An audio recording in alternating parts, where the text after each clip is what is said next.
So we had an FAC member. We go out here to do the maneuvers, and I say, okay, show me a max takeoff. And everything he's doing was pretty good, so I didn't expect anything out of the ordinary. And we're in the R44, and he yanks that collective. I mean, he pulls that thing to his armpit. We start coming up. RPM starts dropping, low RPM horn goes off. Of course, I grab it and go, whoa, what are you trying to do, kill us? Now, I'm not gonna mention any names. I'm not gonna mention any names because I don't want to embarrass the individual. He did really good in the aircraft, and he's a personal friend, so I know he doesn't care that I teased him there a little bit who it was. And why that particular day, he got so aggressive with the collective. I don't know if it was nerves or what. I don't know why this happened. So in a cover with you is many of us, or most of us, are trained from a hover, pull all the way to max power to your limit, and do your max takeoff and go, all right? Many of us trained that way.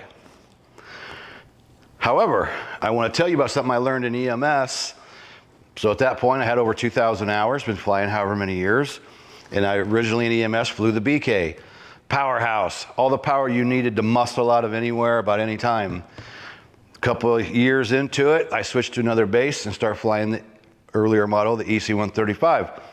Very limited on power. The engines had the power, but they were tearing up transmissions, so we were very limited on how much power we could pull. So when I switched to the EC, I find myself going, we're gonna use this as our tree line right here, this manual.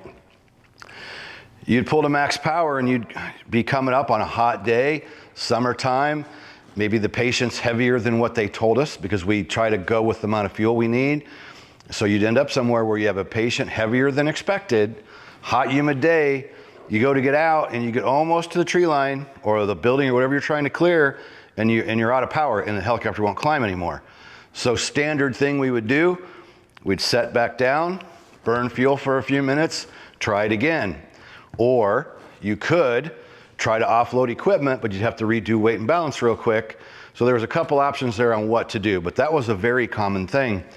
So the check airman that originally trained me stops by our base and he said, hey, how do you like the EC compared to the BK? And I went, oh, the EC is really cool, but I sure miss the power in the BK. Half the time I can't get out of a confined area on a really hot day, and especially if we have a heavier patient. And he said to me, I want to tell you something, a little trick that apparently you haven't heard. And he goes, I want you to go out and try it. So what this check airman said to me was, instead of pulling to max power, pull about halfway between hover power and the max power that you can pull, pick a point about halfway in between. So I'll just pick some random numbers. Let's say I'm thinking back to the Instrum days. I think it was 39 was our manifold pressure setting. Maybe you hover at 30 or 31. So pull about 34, 35, something like that. Partway between hover power and max power. And if you do that, and people ask me why, and I still to this day really can't tell you, and somebody in the comments will probably tell us, but if you do that, you can actually climb higher and actually at times clear your obstacle and then be able to start moving forward and fly away. And he said, next time you're out, try that. So I go out in the EC, I try it, and it freaking works. I'm like, I've been flying all these years, couple thousand hours. How is it that I've never heard of this? Or how come nobody ever talked about this in training? So at the time I had the Instrum helicopter that I was operating on the side. So on my days off, I go, you know what? It worked in the EC. I'm gonna go out and try it in the Instrum. Go home, try it, same damn thing. By pulling less than to your max, you could actually climb higher before it stops climbing. I've been teaching it that way ever since, so that's 15 years now that I've been teaching it that way, and I've shown this to a lot of people. Some people have actually seen it and have been taught it and do it, but most people that I bring it up to, they've said, I've never seen that before. So something you can do. Again, myself, like many of you, we're taught, get everything ready to go, pull to max power and go like a madman. There's a limit to that. And if you don't believe me, go out and try it. It's pretty freaking amazing. All right, so there's another good tip that can kind of help you in a day-to-day thing that we saw during a check ride. We're doing 30 videos on 30 check rides we've done over the last 30 months because we love the number 3. comes up in training all the time. So that's the next one. And then today, we already mentioned him.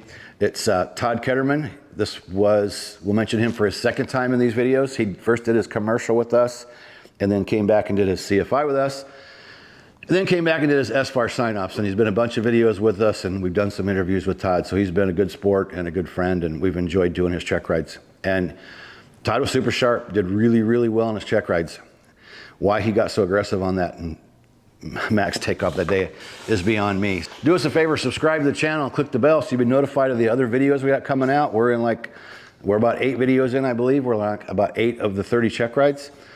So come back, and then we've been mentioning every day, we have our clone now, or my clone, installed inside the H.O.G.S site. It's actually been there over a year, but I recently had a gentleman who just started the private pilot, a young guy, and he was like, hey Kenny, I just want to let you know I'm a new member to your private pilot, and I'm going through the videos, and he goes, I love that you have your AI below every video. So as I'm watching the videos, if I have a question, I can just go below and get my question answered. Well, of course, our AI and my clone is built off of all of our content. So we've piped 14 years of my blogs, podcasts, videos, YouTube, free content, paid content. Everything is piped in there. So here's a resource that you can use 24 hours a day, 7 days a week as you're going through the courses.